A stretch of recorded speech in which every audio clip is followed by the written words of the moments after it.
Assalamualaikum warahmatullahi ta'ala wabarakatuh. Waalaikumsalam warahmatullahi wabarakatuh. Terdengar ada suara jawab salam dari luar rumah. Kayaknya pada berdiri apa duduk? Berdiri. Hebat kan yang di dalam yang tahu. Wali emang yang hadir di sini. Sudah masuk aja, ada orang nggak? Hah? Ngomong dari Shogi tadi mana? Lalu satu orang aja dulu. Oh, satu orang. Sawak. Alhamdulillah. Alhamdulillahi Rabbil Alamin. Wa bihi nasta'in ala umuri dunya wal din. Wassalatu wassalamu ala ashrafil anbiya wal mursalin Sayyidina wa maulana Muhammadin khatamin nabiyyin. Wa ala alihi wa sahbihi ajma'in. Subhanaka la ilma lana illa ma'allamtana. Innaka antal alimul hakim. Qala rabbi shrah li sadri wa yassir li amri wahlul 'uqdatam min lisani yafqahu qawli bijahin nabi wa alihi amma ba'd. Alhamdulillah, masih semangat? Kita semalam telah membahas di pertemuan pertama kita, dan kebanyakan yang hadir malam hari ini wajah-wajah yang sama. Dan kita telah membahas bagaimana cara menutup akhir tahun di bulan Dzulhijjah ini dengan kita mengosongkan daripada hati kita akan banyaknya noda-noda hitam gara-gara banyaknya dosa kita kepada Allah Subhanahu wa Ta'ala. Kita kosongkan hati kita daripada noda-noda tersebut dengan cara kita menutup akses hati kita dari hal-hal yang haram. Dan kesimpulan pada malam yang lalu telah kita uraikan bahwasannya jendela hati adalah mata dan telinga. Dan bagaimana cara kita mau membersihkan hati yang sebersih-bersihnya kalau kita tidak menutup aksesnya.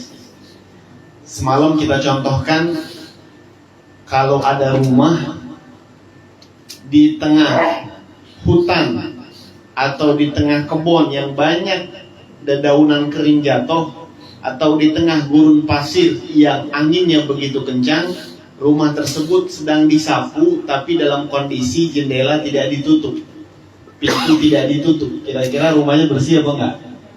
Kan enggak. Malam telah kita bahas. Maka kita seberapa banyaknya pun beramal soleh, tapi nggak menutup akses jendela hati kita, tetap aja nanti hati kita, rumah kita berupa hati ini kotor lagi.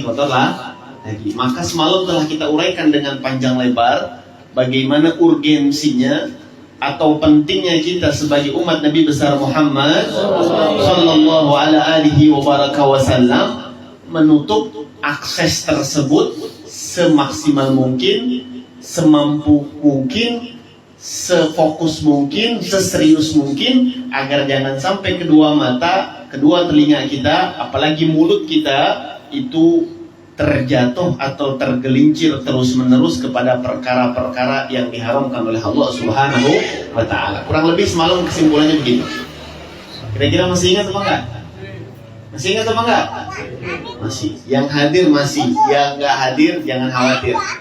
Ya, itu bisa nanti diulangi tontonan atau pembahasan tersebut di channel YouTube HRY Official Lecture and Subrek. Insya Allah ada di sana, ya, ada di situ.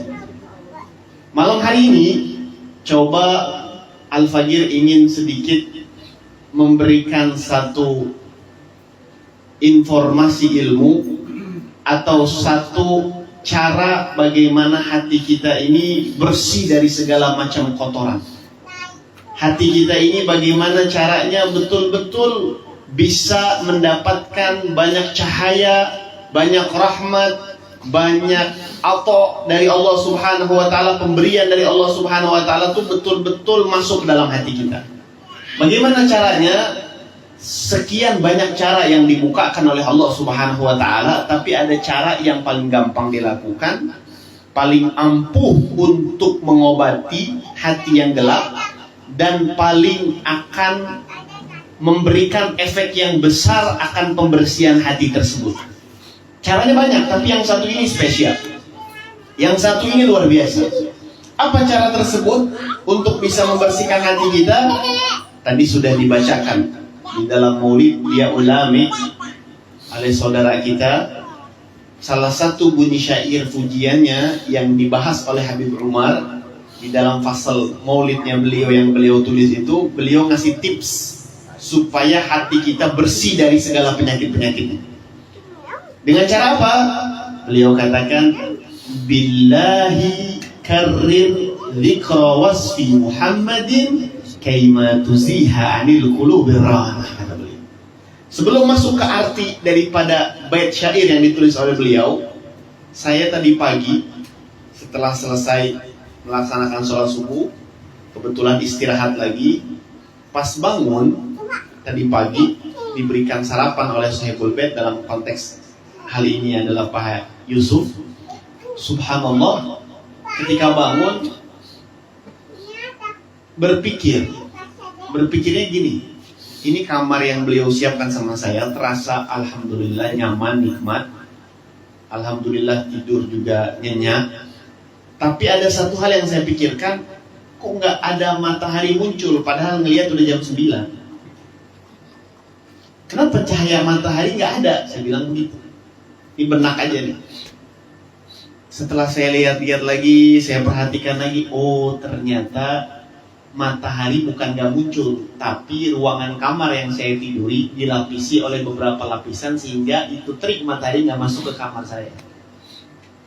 Dia dilapisi oleh tembok, dilapisi oleh pintu, nanti pintunya dilapisi di depannya lagi ada tembok lagi, terus banyak lapisan sehingga matahari ketika terbit, walaupun di tengah terik matahari yang begitu dahsyat, gak masuk ke sela-sela kamar karena gak ada celahnya. Bukan mataharinya nggak terbit, tapi kamar itu nggak ada celah untuk sinar matahari masuk ke dalam kamar. Hakikatnya cahaya Nabi Muhammad itu setiap detik terbit di tengah-tengah umatnya. Karena janji Allah Subhanahu wa taala di dalam Al-Qur'an, wallahu mutimma nurihi. Allah Subhanahu wa taala akan menyempurnakan cahaya baginda Nabi Muhammad walaupun orang-orang kafir tidak suka. Walaupun orang-orang kafir tidak menyenangi. Cahaya sinar baginda Nabi besar Muhammad sallallahu alaihi wasallam akan terus terbit. Cuman masalahnya ada orang yang mengikuti, ada orang yang cinta, ada orang yang menteladani, ada orang yang memfollow, ada orang yang terus mengetahui, ada orang yang merasakan, tapi lebih banyak orang tidak mengetahui. Lebih banyak orang tidak merasakan. Lebih banyak orang tidak menteladani. Lebih banyak orang tidak mau kenal dengan baginda Nabi besar Muhammad. Maka ketika ada orang bertanya apakah cahaya Nabi Muhammad redup dengan banyaknya mayoritas kalangan umatnya yang justru tidak mentelaudaninya atau tidak mengikutinya atau tidak berada di dalam jejaknya, apakah menunjukkan cahaya Nabi Muhammad redup? Jawabannya jelas tidak. Tapi yang terjadi jawabannya, hati dari banyak umatnya itu terlapisi oleh dinding-dinding kemaksiatan kepada Allah Subhanahu wa ta'ala. Berapa banyak di dalam hati kita dilapisi oleh dinding-dinding itu. Dinding nafsu, dinding bisikan syaitan, dinding azab dari Allah Subhanahu wa ta'ala sebagaimana yang kita jelasi semalam. Ya, dinding-dinding itulah yang Nabi Shallallahu Alaihi Wasallam pernah sabdakan di dalam salah satu hadisnya, "Idza adnaba 'abdun", kalau ada seorang hamba bermaksiat sekali kepada Allah, maka Allah meletakkan di dalam hatinya nuqtatun sauda, satu titik hitam di dalam hatinya. Itu kalau satu dosa. Kalau dua dosa, kalau tiga dosa, empat dosa, lama-lama hati itu gelap.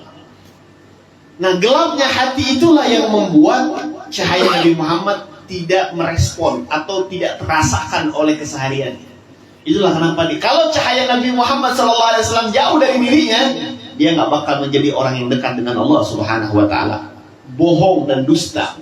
Orang kalau ada yang berkata atau dia mengkampanyekan atau mempromosikan tentang dirinya yang sudah sampai kepada Hadratullah, dekat kepada Allah, tapi tidak melalui pintu baginda Nabi Muhammad. Itu hakikat kedustaan. Karena nggak ada yang sampai kepada Allah tanpa pintu Nabi besar Muhammad. Cahaya yang bisa menunjukkan jalan yang gelap dari godaan syaitan dan hawa nafsu itu cahaya satu-satunya yang bisa menerangi kegelapan cahaya itu hanya cahaya baginda Nabi besar Muhammad. Biar nggak bisa orang sampai kepada Allah kalau nggak lewat Nabi Muhammad. Bahkan jangankan mau sampai kepada Allah, berdoa kepada Allah langsung tanpa Nabi Muhammad pun tertolak. Dalilnya mana? Terlalu banyak. Tapi ada satu dalil yang sangat sering kita dengar kalau bulan puasa datang. Ini biasa ayat dibacakan sama kita. Apa Allah Subhanahu wa ta'ala berfirman dalam Al-Quran? A'udzubillahi minasyaitonirrajim. Bismillahirrahmanirrahim. Ini dengerin baik-baik. Apa kata Allah? Wa idza sa'alaka ibadi anni fa inni qarib. Itu bunyi teksnya begitu. Wa idza sa'alaka ibadi anni fa inni qarib. Wahai Muhammad, wa idza, jikalau ada yang bertanya kepadamu, kepada siapa? Mu yang dimaksud siapa? Nabi besar Muhammad. Siapa yang bertanya kepadamu? Dari hamba-hambaku. Hamba-hambaku. Jelas maknanya ya? Maknanya jelas atau enggak? Oke. Karena masih waktu majelisnya baru mulai, dan insya Allah saya yakin fokusnya masih banyak. Coba kita putar balik sedikit kata-katanya. Gimana? Kalau saya ganti misalkan, wa idza sa'ala ibadi angka, kalau ada yang bertanya dari hamba-hambaku kepadamu, wahai Muhammad. Maknanya sama nggak? Saya ulang sekali lagi. Makna teks ayatnya dalam Al-Quran itu bunyinya, kalau ada yang bertanya kepadamu, wahai Muhammad, dari hambaku. Mu-nya dikedepankan, hambanya dikebelakangkan. Ini saya balik. Hambanya dikedepankan, Nabi Muhammadnya dikebelakangkan. Kira-kira maknanya sama nggak? Sama, nggak ada bedanya. Tapi apa rahasia Allah mengedepankan nama Nabi Muhammad baru hambanya? Ini sebuah isyarat besar dari Allah Subhanahu wa ta'ala. Padahal di dalam sastra bahasa Arab sah-sah saja, boleh-boleh saja. Kalau Allah mau mengedepankan lafaz atau kata hamba baru Nabi Muhammad, boleh nggak? Boleh. Tapi kenapa kata mu-nya dikedepankan baru hamba? Isyarat besar dari Allah, karena tidak ada satupun dari hambaku yang meminta doa kepadaku tanpa dirimu, wahai Muhammad, kecuali aku nggak kabulkan. Sebaliknya, siapapun hambaku yang bertanya atau meminta melalui dirimu atau bertawasul kepadaku dengan namamu, katakan wahai Muhammad kepada mereka semua, inni qarib, aku dekat sekali dengan mereka. Ujibu da'watad da'i idza da'an, aku akan menjawab setiap permohonan doa yang dipanjatkan oleh hamba. Lihat makna degi dari Allah Subhanahu wa ta'ala, isyarat yang begitu besar. Itu sekelas doa, apalagi mau sampai kepada Allah Subhanahu wa ta'ala. Gak bakal pernah sampai kalau kita tidak betul-betul menerangi hati kita dengan cahaya baginda Nabi besar Muhammad. Nah, bagaimana caranya supaya hati ini tersinar dengan cahaya baginda Nabi Muhammad? Dengan begitu banyak lapisan-lapisan maksiat dalam hati kita. Tadi jawabannya pasti dari Habib Umar tadi. Bait syair Habib Umar tadi. Apa kata beliau? Billahi karir, demi Allah kata beliau, terus meneruslah mengulang menyebut terus menerus atau mendengarkan terus menerus. Apa yang harus sering disebut, apa yang harus sering didengar wahai Habib? Beliau mengatakan dzikra wasfi Muhammadi, sering-seringlah mendengar atau menyebut sifat-sifat baginda Nabi Muhammad. Kenapa harus disering sebut? Kenapa harus sering diulang? Kenapa harus sering didengar? Kaima tuziha 'anil qulubi rana. Agar setiap kegelapan atau pekatnya hati kita dari banyaknya maksiat itu akan terus mulai sedikit dikikis oleh Allah Subhanahu wa ta'ala sampai bersih. Nah, Habib Umar tahu dari mana menyebut nama Nabi Muhammad, sering mendengar sifat-sifat Nabi Muhammad akan mengikis dosa-dosa. Terlalu banyak dalilnya. Satu saja saya sepil bahasa anak muda sekarang ini. Satu saja saya kasih dalil yang Allah Subhanahu wa ta'ala nyatakan di dalam Al-Quran tentang bagaimana mengulang-ulang menyebut nama Nabi Muhammad akan menyinarkan hati kita, akan membersihkan hati kita, bahkan poin puncaknya meningkatkan kualitas iman kita kepada Allah Subhanahu wa ta'ala. Mana dalilnya? Allah Subhanahu wa ta'ala berfirman, apa kata Allah? wa kullan naqussu 'alaika min amba'ir rusul ma nuthabbitu bihi fu'adak.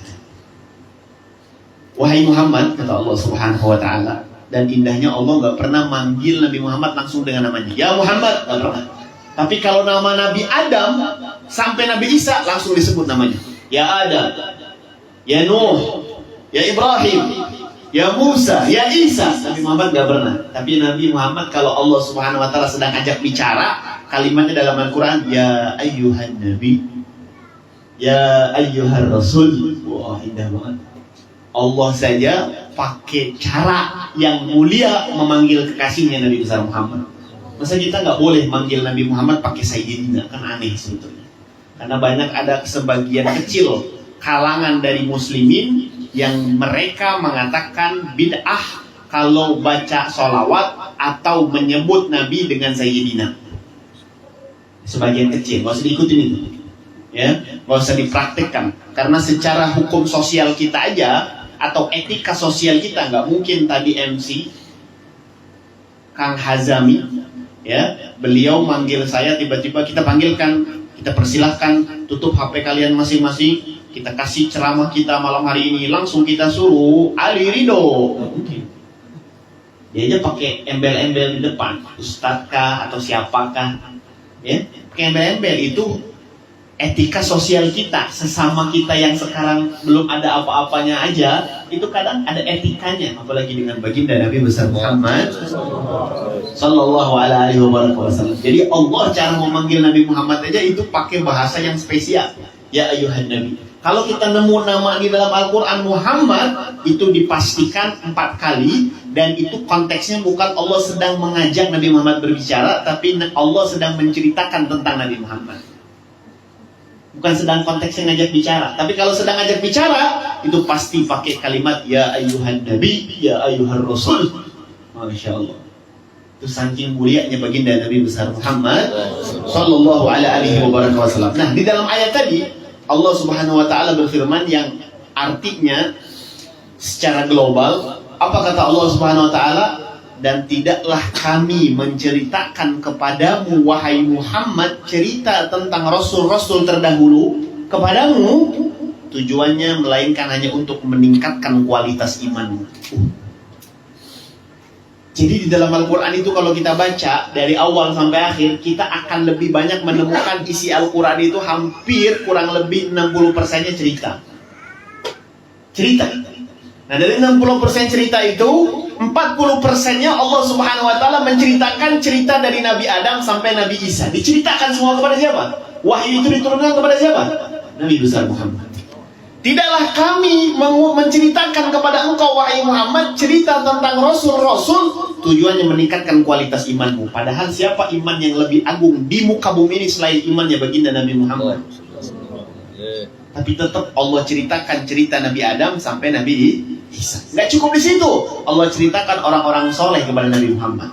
Mulai dari orang soleh yang bernama Luqmanul Hakim, orang soleh yang bernama Ashabul Kahfi, orang soleh yang bernama keluarga Imran, orang solehah Allah ceritakan kepada Nabi Muhammad Siti Maryam. Kesolehan-kesolehan tersebut digarisbawahi oleh Al-Imam As-Suyuti saat menafsirkan ayat ini. Kata beliau, dari hasil ayat ini kita dapat satu ilmu dari Allah Subhanahu wa taala bahwasannya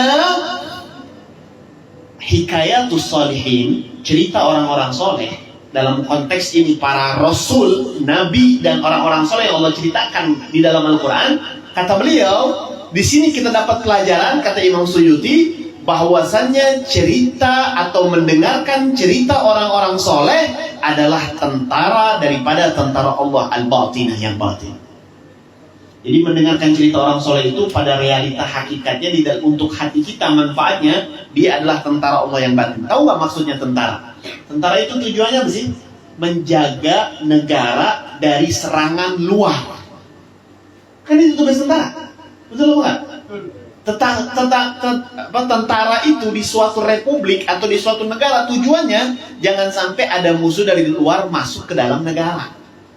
tujuannya tentara. Maka yang dimaksud Imam Junaid, maksudnya kalau kita selalu mendengarkan cerita orang soleh, maka kita punya hati akan ditentarai oleh cerita orang-orang soleh tadi, supaya nggak banyak noda pekat-pekat hitam atau maksiat-maksiat masuk dalam hati kita. Itu fungsi besarnya manfaat mendengarkan cerita orang-orang soleh. Kira-kira jelas atau tidak? Jelas atau tidak? Nabi Muhammad yang paling kuat imannya saja, dan bahkan Nabi Muhammad mengatakan, aku adalah orang yang paling takut kepada Allah Subhanahu wa Ta'ala. Nggak ada lagi orang yang lebih takut kepada Allah. Melebihi ketakutan baginda Nabi Muhammad yang begitu sangat luar biasa, mendapatkan jaminan syurga dari Allah Subhanahu wa Ta'ala, tapi tetap memiliki ketakutan yang tinggi. Itu Nabi Muhammad. Takutnya kepada Allah itu luar biasa tingginya. Ya, Nabi besar Muhammad sallallahu alaihi wasallam. Tapi ketakutan Nabi Muhammad itu tetap Allah ceritakan cerita tentang orang-orang soleh. Apalagi kita, takwanya kita ini masya Allah subhanahu wa ta'ala di bawah rata-rata. Ya nggak? Takwanya ini sekarang, saat kita lagi kumpul seperti ini, ya, tiba-tiba kita buka HP. Saat buka HP ada iklan. Iklannya maaf yang mengarahkan kepada menonton aurat. Kita berani buka nggak?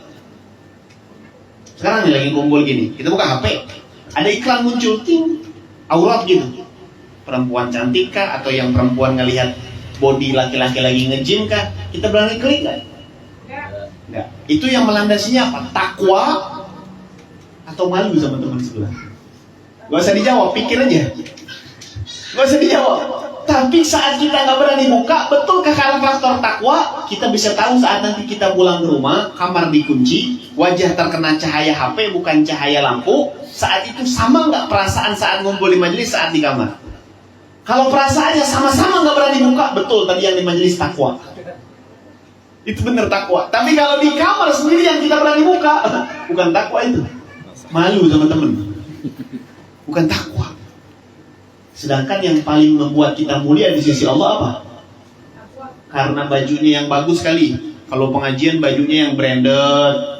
Kalau pengajian yang paling aksesorisnya mewah. Kalau hadir pengajian yang paling Allah lihat itu yang paling banyak misalkan duduknya yang paling lama atau yang paling depan. Apakah itu? Enggak. Yang dilihat oleh Allah saat hadir majelis adalah yang paling bertakwa, yang hatinya paling siap menerima pemberian yang sangat banyak dari Allah Subhanahu wa Ta'ala. Maka dari itu, duduknya kita di majelis ini wallahi nggak sia-sia. Nggak sia-sia.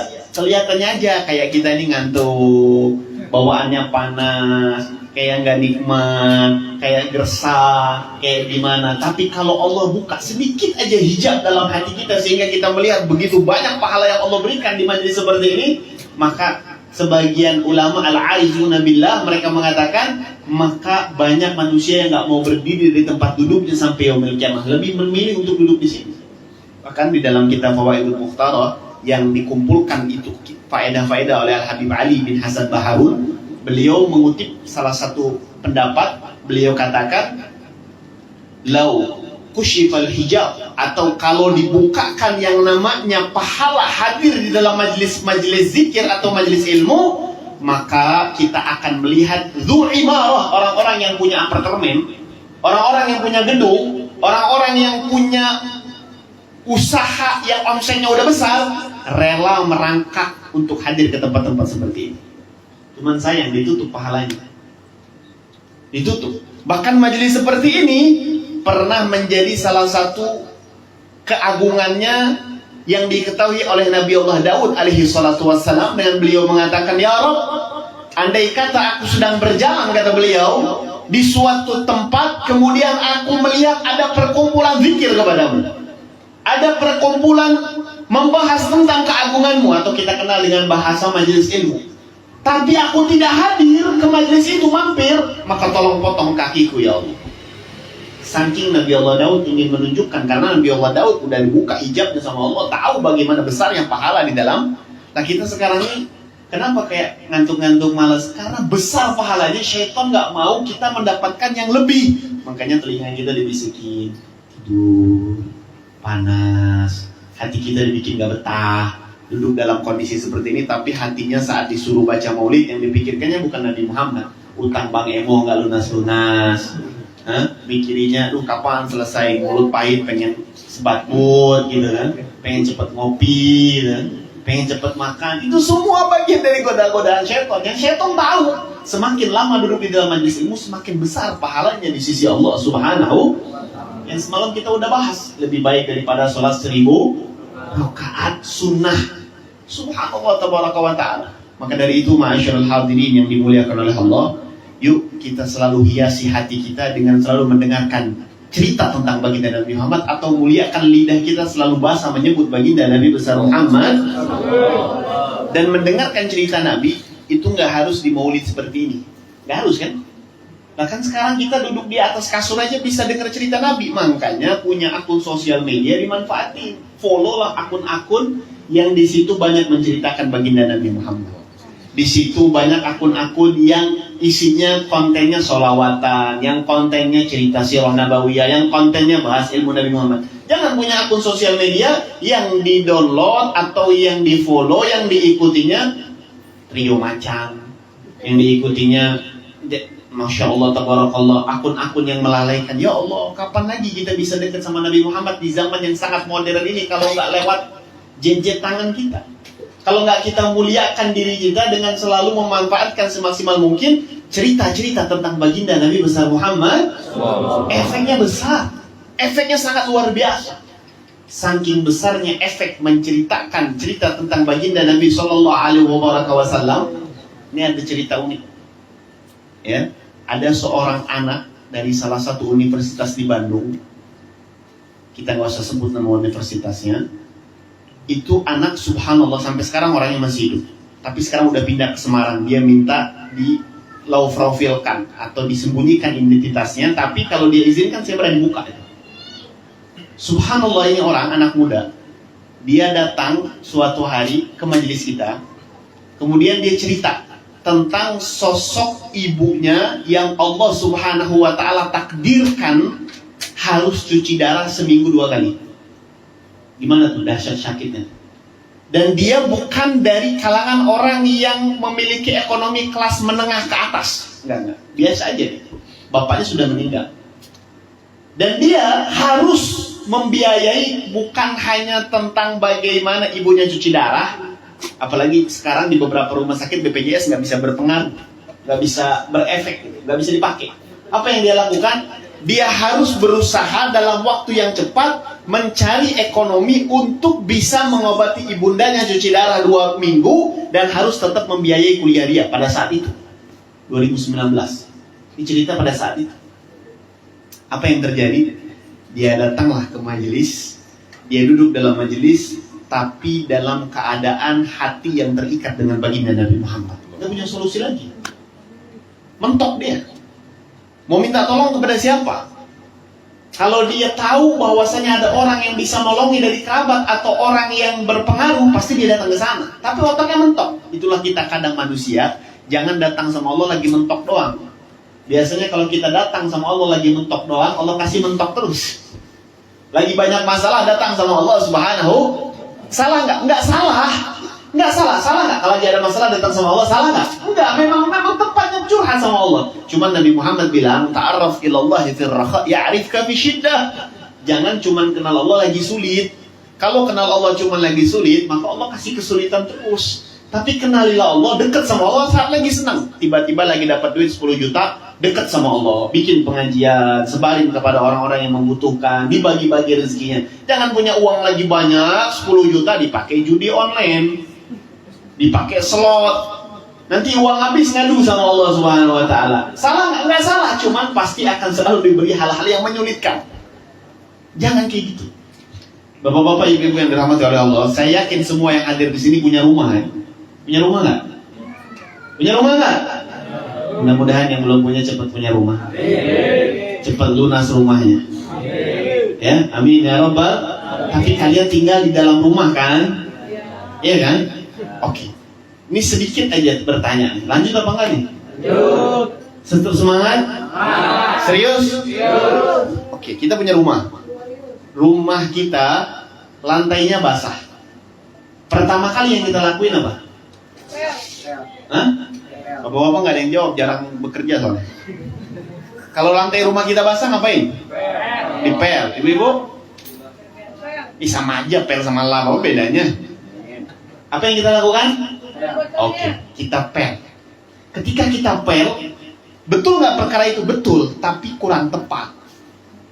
Kenapa saya bilang kurang tepat? Karena harusnya saat melihat lantai rumah kita basah, jangan langsung ujuk-ujuk dipel. Harusnya sebagai manusia yang memiliki akal logika, sebetulnya sebelum dipel cari tahu sumbernya dari mana, kok bisa tiba-tiba basah. Oh, atapnya bocor. Oh, ada termos tumpah. Oh, kulkas yang bocor. Sehingga kalau kita tahu sumbernya itu dari mana, otomatis akal kita akan mengajak sebelum dipel, mending kita bersihkan dulu sumbernya. Karena kalau langsung dipel, sumbernya nggak langsung dibersihkan, nanti basah lagi. Nanti dia basah lagi. Harusnya cari sumbernya. Oh, atapnya bocor, rapiin dulu bocornya. Bahkan kalau sudah dirapikan bocornya, nggak usah dipel pun kering sendiri. Apa yang Habib mau sampaikan? Yang saya mau sampaikan, kita dalam kehidupan nyata saat dapat masalah sibuk mencari masalah itu, bagaimana cara menyelesaikannya. Punya utang gak lunas-lunas, punya anak durhaka, punya istri yang ngelawan, punya suami yang gak sayang istri, selalu dikejar-kejar oleh masalah. Rasanya gak pernah cepat kalau dapat solusi. Begitu banyak masalah bertubi-tubi, kita hanya fokus gimana ya cara nyelesain masalahnya, tanpa kita pernah bertanya, apa sumber masalah ini? Mau tahu nggak sumber masalahnya di mana? Masalah itu sumbernya ketika kita melihat ada seseorang fakir miskin atau orang yang lagi butuh, dia datang ke rumah salah seorang kaya. Nah, saya pinjam nama Pak Yusuf deh. Tiba-tiba rumah Pak Yusuf suatu pagi kedatangan sama fakir miskin atau sama orang yang membutuhkan. Assalamualaikum, jam 7 pagi. Assalamualaikum Pak Yusuf. Assalamualaikum Pak Yusuf. Pak Yusuf buka, ketika ditanya, ada apa Bu? Tolong Pak Yusuf, saya punya anak nih mau ujian, gak bisa ikut ujian gara-gara belum bayar SPP, saya punya istri sakit, saya punya segala macam, dia curhatin. Oke Kotik, jangan terlalu banyak curhat, kata Pak Yusuf. Kamu butuh uang berapa? Langsung aja ngomong. Katanya dia, 1 juta aja Pak Yusuf. Oh 1 juta, ya sudah, nanti saya akan datang ke rumah kamu kasih tahu di mana alamat rumahmu. Di sana Pak Yusuf, tapi sekarang aja. Oh gak bisa, kata Pak Yusuf, ini zaman ATM, semua uang di ATM. Apakah pakai QRIS? Kan gak bisa, kamu gak punya QRIS. Tunggu aja, aku harus ke ATM, ambil uang cash, nanti aku datang ke rumah engkau. Kata si orang miskin tadi, oke, aku akan tunggu di rumah. Di mana rumahnya? Dikasih tahu alamatnya, E710 Klaster Sakura. Dikasih tahu alamatnya. Contoh, pinjam nama Pak Yusuf. Akhirnya Pak Yusuf ngomong, aku akan datang jam 9 pagi, tunggu ya. Oke, siap Pak Yusuf, pokoknya aku lagi butuh banget Pak Yusuf, satu-satunya harapan saya minta tolong sama Pak Yusuf. Pulanglah perempuan tadi. Ketika perempuan tadi pulang, atau laki-laki yang miskin tadi pulang, yang membutuhkan tadi pulang, jam 9 tepat Pak Yusuf datang. Membawa uang 1 juta, harapannya akan diberikan kepada orang yang membutuhkan tadi. Tapi sampai di depan pintu rumah orang yang membutuhkan tadi, Pak Yusuf nangis. Kenapa? Ya Allah, rumahnya kecil banget. Saking kecilnya rumah orang itu, pembicaraan yang ada di dalam rumah orang yang membutuhkan tadi Pak Yusuf bisa dengar. Saking kecilnya rumah itu, makin sedih beliau, makin besar mau membantunya. Tapi rasa iba atau kasihannya Pak Yusuf tiba-tiba berubah gara-gara ngetok pintu rumah ibu tadi atau bapak tadi dengan mengucapkan Assalamualaikum. Tiba-tiba yang buka seorang anak kecil, anaknya dari orang yang membutuhkan tadi. Dan si anak kemudian dari balik pintu tadi ditanya oleh mamanya yang di belakang dengan mengatakan, nak, di depan siapa? Oh, sakit hati Pak Yusuf. Sakit hati itu. Dia nanya, nah di depan siapa? Siapa itu? Si anak nanya, Pak, kamu siapa? Kurang ajar banget dia. Secara hukum sosial, ini keluarga kurang ajar. Kurang ajarnya di mana? Dia udah tahu lagi butuh, dia udah tahu lagi perlu, dan dijanjikan jam berapa datang? Harusnya sebelum jam sudah datang udah buka pintu, udah mulai siap menyambut orang yang datang mau bantu dia.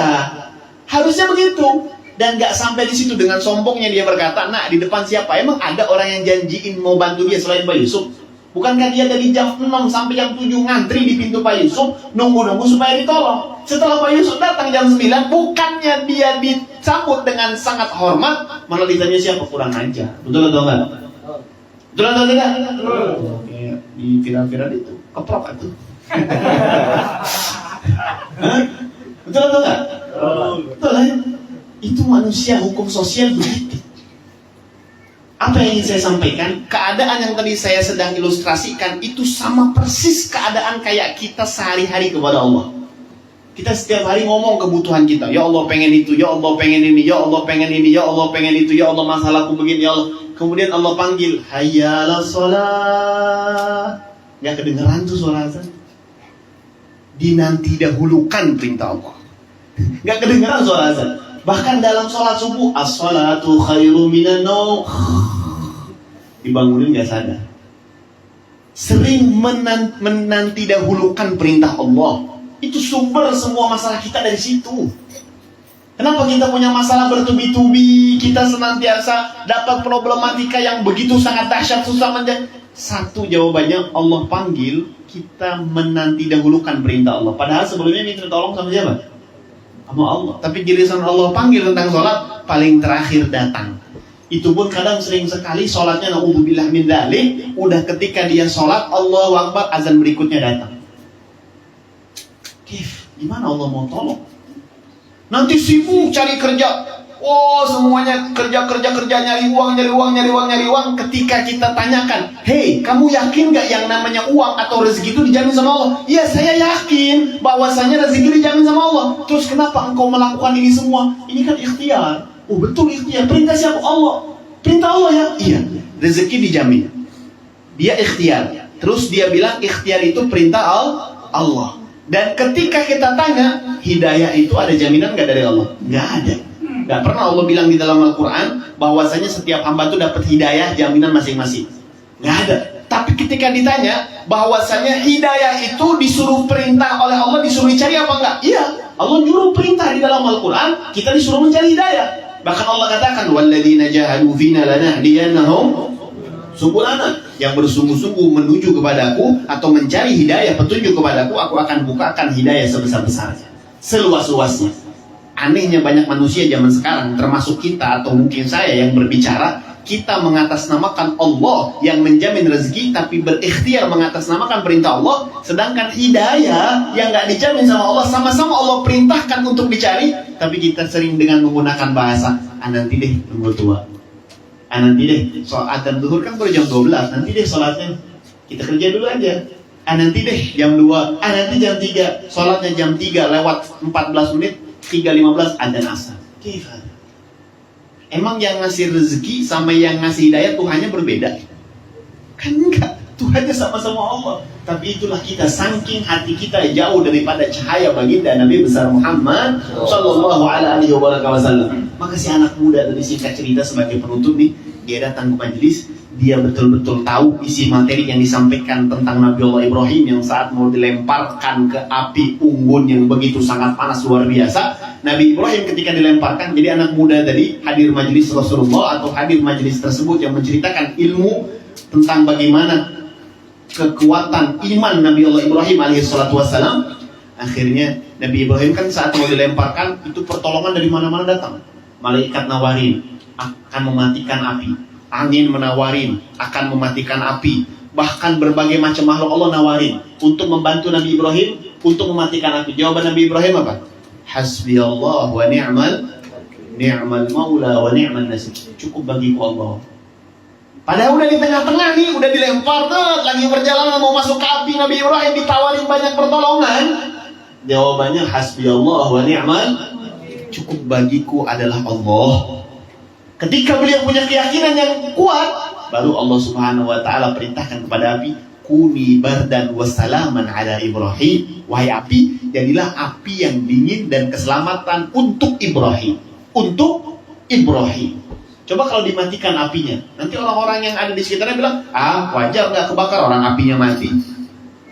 Ya kan? Tapi lihat indahnya bagaimana mukjizat dari Allah Subhanahu wa taala, pertolongan dari Allah, apinya tetap menyala kuat berhari-hari. Ketika Nabi Allah Ibrahim keluar daripada api yang udah mati tersebut, bahkan sebagian riwayat mengatakan penduduk desa tersebut mau masuk Islam karena mereka melihat Nabi Allah Ibrahim berapa hari di dalam api tersebut, mukanya kebakar, malah terlihat wajahnya bercahaya dan makin gemukan.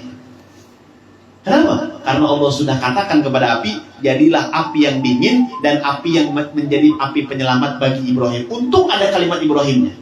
Coba Allah bilang, wahai api, jadilah api yang dingin dan selamat. Umum sifatnya, nggak untuk Ibrahim. Sampai hari ini saya di rumah Pak Yusuf nggak bisa minum kopi, karena api semuanya bakal jadi dingin. Ya, untungnya Allah kasih ujungnya untuk Ibrahim. Ini anak muda dengar cerita ini kan ilmu disampaikan bukan oleh saya.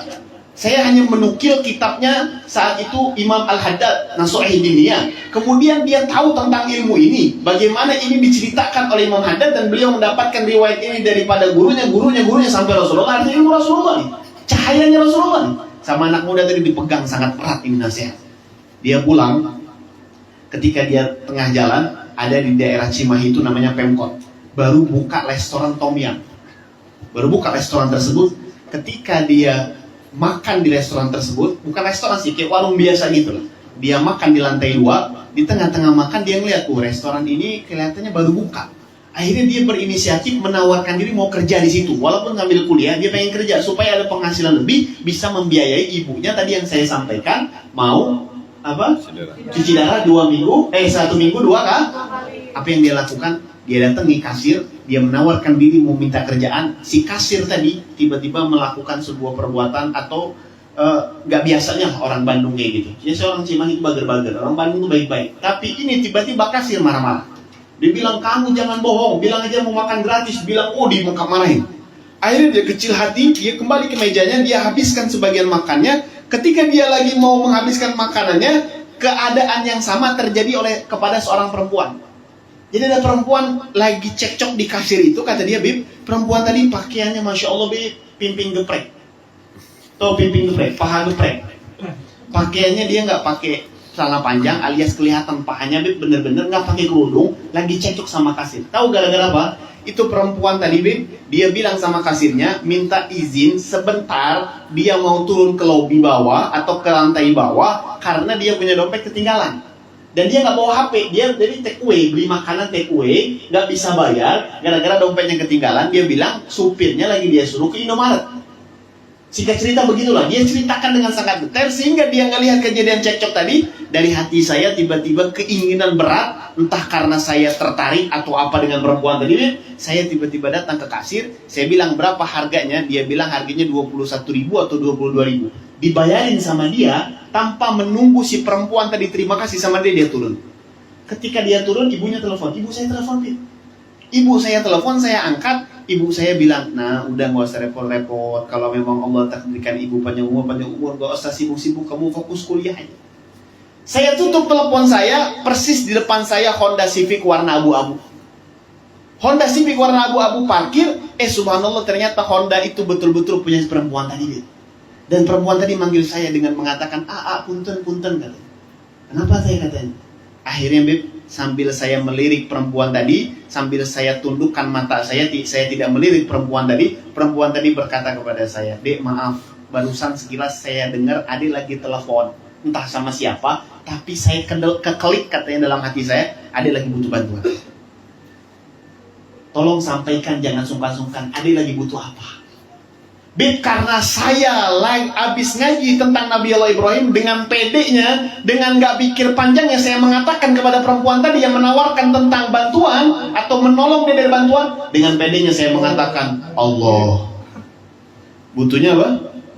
Allah. Dia bilang, hasbi Allah wa ni'mal wakil, ni'mal maula wa ni'mal. Kan ditawarin pertolongan nih. Sama cerita Nabi Allah Ibrahim, tapi lihat cahaya Nabi Muhammad masuk dalam sanubari hati dia. Dan yang saya anehnya, saya bilang saya butuh Allah. Perempuan tadi saya kira masuk ke mobil mau ninggalin saya, tapi dia nyari selendang, dia tutup kepalanya walaupun nggak pakai kerudung. Bagaimana lafaz Allah bergetar kepada hati perempuan tadi. Kalau saya ceramah hampir mungkin sekarang setengah jam lebih, belum tentu hati orang bergetar. Tapi saat pemuda itu bilang kalimat Allah dari hatinya yang paling dalam, walaupun niat dia masih setengah-setengah, tapi getaran hatinya kuat dengan Nabi Muhammad. Pakai kerudung tuh perempuan. Walaupun nggak tahu kontinu apa nggak, tapi dia tutup kepalanya detik itu. Akhirnya perempuan tadi bilang apa? Dek, betul. Karena kamu bilang perlu Allah, aku pun perlu Allah. Intinya kamu apa? Dia bilang, enggak kak, saya ini punya ibu, kata dia, seminggu wajib cuci darah 2 kali. Tapi saya lagi usaha keras meminta pertolongan Allah supaya dapat kerjaan. Kata si perempuan tadi, ya Allah katanya. Si perempuan tadi bilang, alhamdulillah, inilah Allah subhanahu wa ta'ala menakdirkan saya ketemu sama A. Dia kasih apa? Dia bilang, ini saya punya kartu, nggak usah kita sebut nama banknya.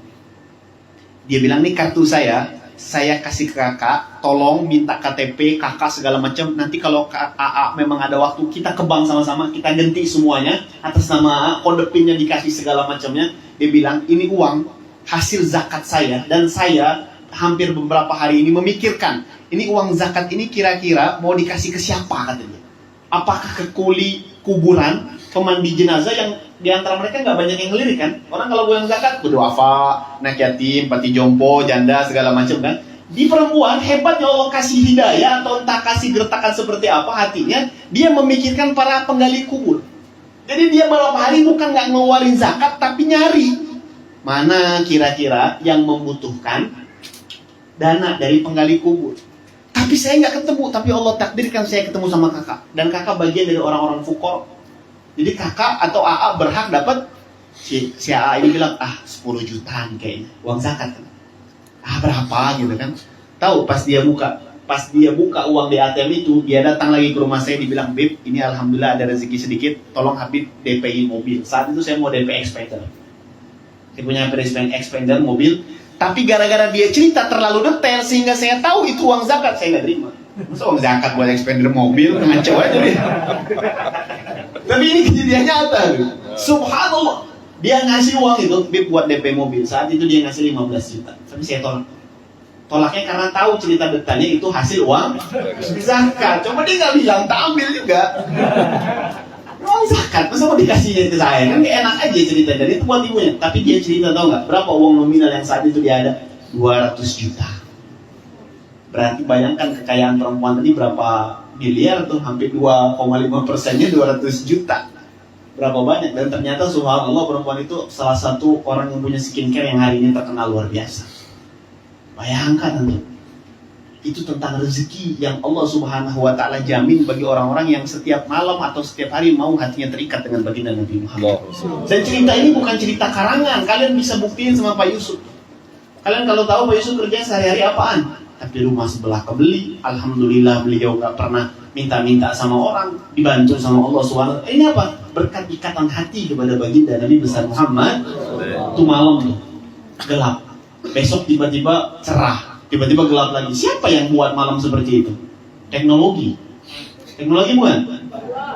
Pemerintah, DPR, orang kaya, atau dukun yang biasanya kita datang kalau ada masalah kepada mereka. Nggak bisa jadiin malam tiba-tiba berubah jadi siang, atau jadi malam, atau jadi... Nggak bisa, yang bisa hanya Allah. Kenapa Allah yang setiap saat menunjukkan tentang keagungan dan kekuasaannya mampu menjadikan malam menjadi siang, siang menjadi malam? Giliran masalah utang kita larinya ke orang. Terlalu kecil kalau Allah melunasin. Cuman hatinya harus fokus sama Allah. Kita ini terlalu menomor akhirkan Allah dalam segala masalah kita. Kalau Allah tuh udah nanti aja paling akhir. Nabi Muhammad itu nanti aja paling akhir. Kalau kita mau setiap hari bangun tidur sampai mau tidur terikat dengan Nabi Muhammad, Allah jamin dunia dengan keberkahannya. Tapi kalau kita jauh dari Allah, jauh dari Nabi Muhammad, tetap ngejar dunia. Apa dalam hadis qudsi yang disampaikan oleh Syekh Mutawalli Syarawi, Allah mengatakan kalau engkau tetap mencari dunia dengan segala macam ikhtiar yang kau lakukan dan meninggalkan hak kepadaku, maka aku akan buat dunia ini mempermainkanmu, dan aku akan buat lelah tubuhmu, dan aku tidak akan memberikanmu kecuali apa yang telah aku tentukan, kata Allah. Udah mah capek nyari dunia, nggak dapat apa-apa, jauh sama Allah. Sekalinya dapat uang dengan segala macamnya, ujung-ujungnya saking kayanya istri ulang tahun dikasih hadiah Hermes, tas kecil yang sangat luar biasa, kecil itu nggak bisa masuk pisang sekilo. Dengan mengatasnamakan investasi harganya 1 miliar, Bu, beli tas doang, menunjukkan nggak ada berkahnya sama sekali. Jangan kesinggung tadi. Karena realitanya begitu, invest, udah invest punya tas banyak, saat mau dijual lagi dengan harapan supaya anak-anaknya bisa mendapatkan biaya, pas mau jual dianya meninggal dunia. Anaknya rebutan waris, mana investnya? Gak ada berkahnya sama sekali. Orang yang kaya raya tapi gak dekat sama Allah dan Rasulnya, maka sesuai surat Toha dalam Al-Quran Allah berjanji, وَمَنْ أَعْرَضَ عَنْ ذِكْرِي فَإِنَّ لَهُ مَعِيشَةً ضَنْكَ. Pasti aku akan buat sempit kehidupannya, kata Allah. Sempit versi Allah, bukan sempit versi manusia. Sempit versi manusia, gak punya uang, jabatan kecil, gak punya tingkat sosial di tengah masyarakat, itu sempit definisi manusia. Tapi sempit definisi Allah bisa jadi orang itu kaya raya, sosialnya dia tinggi, jabatannya besar, tapi kata Allah sempit, hatinya sempit, Bahkan saking sempitnya kalau mau tidur harus minum obat pil, baru tidurnya nyenyak. Maka dari itu ma'asyarul hadirin hadirat yang dimuliakan oleh Allah, berbanggalah kalian kalau di Batam ini semakin hari semakin banyak orang-orang yang cinta kepada majelis. Semakin hari semakin banyak orang-orang yang mau membuka majelis independen. Asalkan jangan sembarangan buka majelis. Mau buka majelis bagus, tapi kalau bisa sesuai arahan guru-guru yang ada di tempat tersebut, atau sesuai dengan ajaran, atau sesuai dengan arahan kiai-kiai atau habaib-habaib setempat, insya Allah majelis tersebut akan continue, akan barokah, dan akan berefek besar untuk warga negara setempat, sebagaimana yang dikatakan oleh Al-Habib Ali di dalam salah satu qasidahnya, "Mashi kama majma'il maudid yujallil qulub, dha waqt taubatik yadal 'asi idza batatu." Demi Allah, kata beliau, di muka bumi ini tidak ada satupun perkumpulan yang akan membuat segala sesuatu yang sulit akan diberikan jalan keluar oleh Allah terlebih tercepat, melainkan hanya perkumpulan maulid baginda Nabi besar Muhammad, perkumpulan membaca biografi Rasulullah, perkumpulan membahas ilmu baginda Nabi besar Muhammad. Maka mudah-mudahan insya Allah perkumpulan kita di malam Jumat ini betul-betul akan menghasilkan cahaya di dalam hati kita, cahaya baginda Nabi Muhammad. Allah berikan limpahan secercak cahaya baginda Nabi besar Muhammad, sehingga tercurahkan, terlimpahkan di dalam setiap sanubari hati kita, sehingga hati kita mudah-mudahan diberikan cahaya oleh Allah yang menghasilkan, yang melahirkan cahaya bagi kedua mata kita, melahirkan cahaya bagi kedua telinga kita, melahirkan cahaya bagi mulut kita, melahirkan cahaya bagi tangan kita, melahirkan cahaya bagi perut kita, melahirkan cahaya bagi setiap langkah kaki kita, sehingga tidaklah anggota tubuh kita bergerak, melangkah atau diam, melainkan dalam keadaan yang diridhoi oleh Allah Subhanahu wa taala, melainkan dalam keadaan yang sesuai prosedural tentang baginda Nabi besar Muhammad sallallahu ala alihi wa baraka wasallam. Allahumma ya Allah, hadhi majma'una, inilah perkumpulan kami dengan segala kekurangan kami, dengan segala keterbatasan kami, dengan segala ketidakkoneksian hati kami, dengan segala ketidakkhusyuan kami pada malam hari ini, mengangkat tangan kepadamu, bermunajat kepadamu, bermohon kepadamu ya Allah, dengan segala kerendahan hati, dengan segala kekurangan kami ya Allah. Engkau yang maha mendengar detik ini, Engkau yang maha melihat kami pada malam hari ini. Inilah kami ya Allah, yang Engkau izinkan kedua tangan kami hanya mengangkat kepada Engkau, yang Engkau izinkan kedua tangan kami hanya mengangkat kepada Engkau. Engkau tidak izinkan malam hari ini tangan ini mengangkat kepada selain Engkau. Maka ya Allah, dengan keagungan-Mu, dengan kemuliaan-Mu, dengan janji-janji agung-Mu di dalam Al-Quran, sebagaimana firman-Mu di dalam Al-Quran, amman yujibul muttar'i idza da'ah, kiranya siapa yang akan menjawab doa orang-orang yang sedang dalam keadaan darurat. Inilah kami dengan kedaruratan kami, darurat akhlak, darurat ilmu, darurat rahmat, darurat barakah, darurat maghfirah, darurat dalam setiap hal-hal yang membuat kami jauh kepadamu ya Allah. Engkau lah yang berkata, ilahun Allah, adakah yang bisa mengabulkan setiap kesulitan orang-orang yang dapat keadaan darurat tersebut selain Engkau? Maka kami berharap dengan mengangkatnya tangan kami ini atas izin-Mu, jangan biarkan tangan ini turun kecuali Engkau telah kabulkan hajat kami ya Allah. Engkau ampunkan dosa kami ya Allah. Engkau berikan kami segala macam kekurangan untuk kami lebih khusyuk di dalam salat kami ya Allah. Izinkan kami mendapatkan bagian kami daripada dunia dengan cara yang halal.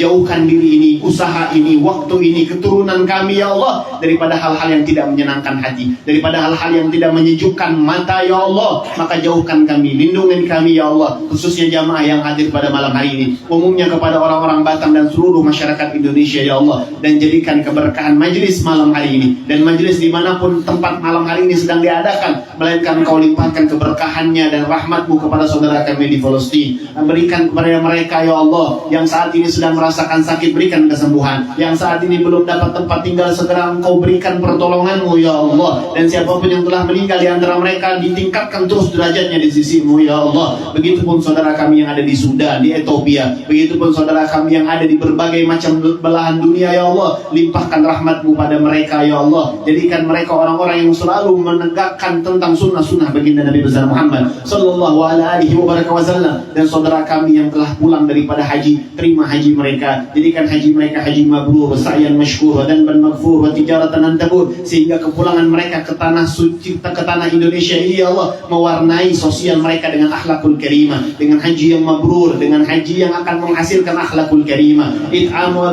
tibul kalam wa it'amut ta'am ala hadhihi niyyah wa ala kunyatin salihah syamilah kamilah ala man wabi ahluna wa rijaluna salihun nawwir hadhihi dar, berkahi rumah ini ya Allah, berikan cahaya kepada rumah ini ya Allah, jadikan rumah ini cahayanya yang akan memberikan cahaya bagi tetangga-tetangganya ya Allah, jadikan orang yang berada di dalam rumah ini atau orang yang sedang silaturahim bahkan yang sedang lewat sekalipun melihat rumah ini, melainkan tanamkan ke dalam hati mereka kecintaan, keterikatan, ketertarikan kepada baginda Nabi besar Muhammad sallallahu alaihi wa sallam. Allahumma ya man wafaqa lil khair wa anhum alaih wa wafiqna Allahumma lil khair wa anhum alaih. Rabbana atina fid dunya hasanah wa fil akhirati hasanatan wa qina adzaban nar. Bi fadli subhanaka Allahumma wa tahiyyatuhum fiha salam wa akhiru da'wana alhamdulillahi rabbil alamin. Wa anna Allah subhanahu wa ta'ala yaj'alna min ahli al-khair, yaj'alna lis salah, yaj'alna min ahli al-irtibat bi ahli la ilaha illallah bi barakati Habib Syauqi wa abi wa bi barakati Habib Fauzi wa bi barakati man yahduru ma'ana min al-habaib wa min al-qiyai wa min al-ulama.